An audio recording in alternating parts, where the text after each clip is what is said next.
的温室嫁妆为一套价值25克黄金的祈祷设备，以真主的名义支付。 Seorang warga negara asing, WNA, asal Cina menikahi gadis Kabupaten Kolaka, Sulawesi Tenggara.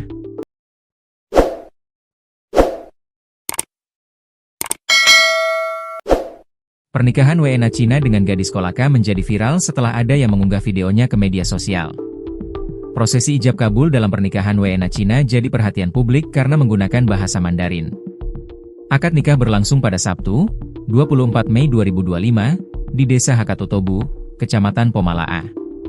Video prosesi ijab kabul yang berdurasi 30 detik menjadi viral di media sosial setelah diunggah di Facebook. Dalam video tersebut, terlihat Wawan mengenakan baju adat pernikahan Bugis berwarna hijau, sementara wali nikah dari pihak Sri mengenakan baju putih. Ijab dari wali nikah dilakukan dalam bahasa Indonesia, sementara jawaban kabul dari Wawan disampaikan dalam bahasa Mandarin.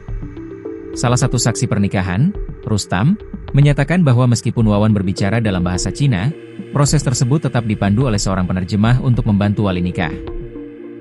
Saya saksikan langsung, dibalas pakai bahasa Cina tapi tetap ditemani translator agar memudahkan wali nikah, ujar Rustam. Rustam juga menambahkan bahwa Sri dan Wawan tidak menjalani hubungan pacaran sebelum menikah. Dari yang saya dengar, mereka menikah tanpa pacaran.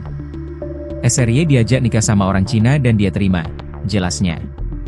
Mahar pernikahan yang ditawarkan oleh Wawan sebesar 226 juta rupiah, ditambah dengan seperangkat alat sholat, yang kemudian diterima oleh keluarga Sri.